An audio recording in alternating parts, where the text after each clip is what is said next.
¿Qué tal, gente? ¿Cómo les va? Bueno, espero que muy bien. Este es un nuevo video de Siciliano en su taller, video cortito, video desde el tallercito. En esta ocasión me encuentro trabajando en un carburador de una motito 150, dado que bueno, el muchacho parece que tuvo un accidente, la dejó parada un tiempo, cuando la quiso poner en marcha no volvió a andar. Después bueno, se dejó llevar por comentarios de chicos amigos, chicos que también trabajan, que andan en motito. Y bueno, han manoseado el carburador, cometieron un error que cometen bastante seguido los chicos, que es al momento de ajustar el portachicler de alta. Bueno, ya lo destapé, lo limpié, quedó con todos sus agujeritos perfectamente limpios. Pero bueno, en el otro carburador, dado que con dos estoy armando uno, acá adentro es donde trabaja la aguja, dado que bueno, la aguja tiene posiciones, generalmente del medio es una posición más o una posición menos, dependiendo de la carburación. Pero el tema de esto es que lo ajustan demasiado. El ajuste de esto es simplemente arrimarlo con la mano y de ahí darle un toquecito con la llavecita correspondiente, que en este caso es una llave de 7, o sea, de aflojarlo, lo arrimamos con la mano y le damos simplemente un ajustecito. Lo que pasa es que se agarran una llave de estas y le dan, y le dan, y le dan, y bueno, terminan rajando el carburador. Después no hay manera de hacer que la moto no quede gorda, o sea, por más que chiquito que pongamos el chicler, por más abajo o arriba que mandemos la aguja, depende de cómo se mire, no vamos a lograr nunca regularla y siempre va a quedar ahogada, dado que verdaderamente queda ahogada, no el ahogo que muchos conocen como que aceleran y se para, eso no es que está ahogada, pero bueno, verdaderamente queda gorda en nafta y no hay manera de regularla. Es una falla clásica de los chicos que vienen y dicen: ya le bajé toda la aguja, le puse el chicler más chico, sigue largándolo la nafta y en un semáforo se para. Se para porque claro, sigue chupando nafta por el cuerpo del carburador que está rajado, porque cuando lo aflojan, acá esto vuelve a su lugar, se vuelve a cerrar y a simple vista no se ve, o sea que hay que estar con una lupa y así todo es difícil de ver. Esto, como dije antes, se arrima con la mano.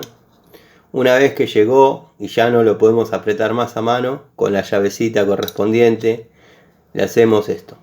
Listo, ya está, ya quedó apretado. Porque, bueno, después pasa lo que les comento.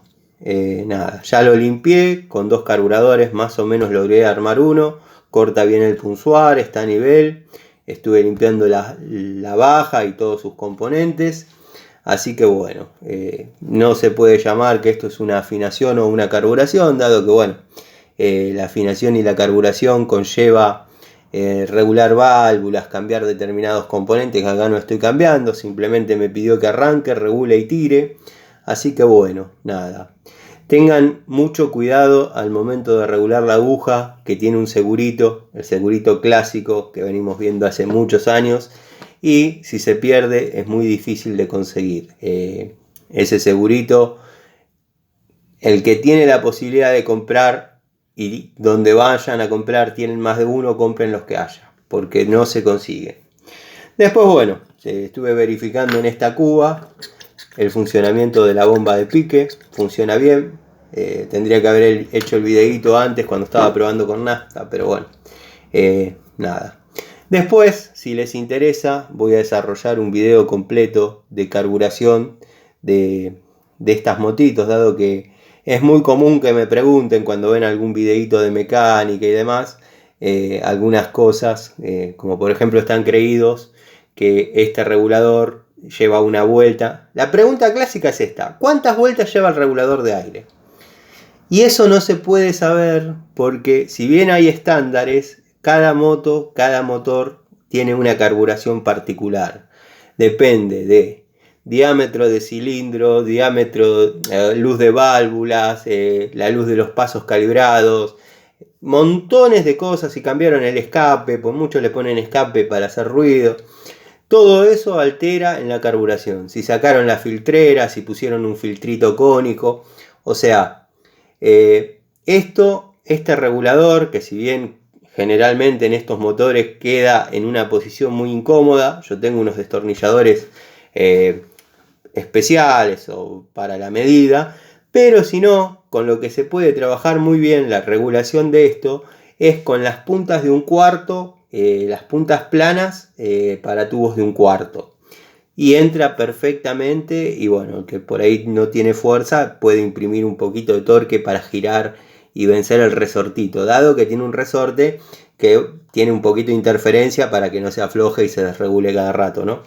Pero bueno, nada, simplemente quería comentarles esos pequeños tips de cómo limpiar un carburador, dado que, bueno, esto no se podría decir que es una limpieza de carburador, me retracto, pero bueno, cómo destapar un carburador básicamente, o sea, ya lo sopleteé y le hice un par de maniobras, pero bueno, nada, me pidieron que haga un trabajo muy elemental, así que tengan en cuenta que si van a dejar la moto parada un tiempito, vacíenle la cuba, ciérrenle el paso de nafta, pónganla en marcha, déjenla que se pare sola con la cuba vacía, y una vez que se paró con la cuba vacía, pónganle el cebador y denle arranque de nuevo para que chupe y barra toda la nafta, dado que bueno, los combustibles no son los mismos que antes, y cuando el carburador queda un tiempo cargado sin usarlo,